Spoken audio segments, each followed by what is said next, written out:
সুপ্রিয় শিক্ষার্থী, আমরা পরের উদাহরণ যদি লক্ষ্য করি, which is the correct sentence. A number অপশনে দেওয়া আছে let he and I go. B number অপশনে দেওয়া আছে let I and he go. C number অপশনে দেওয়া আছে লেট মি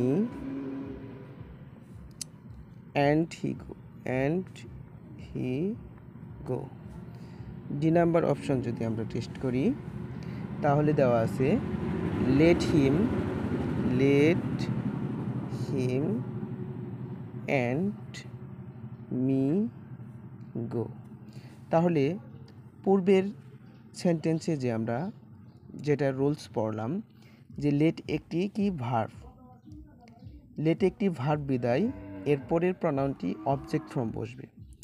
তাহলে আমরা লেট এর পর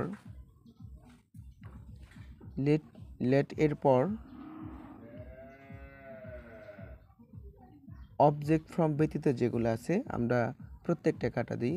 লেটের পর সাবজেক্ট ফ্রম হি আছে, তাহলে এ কাটা।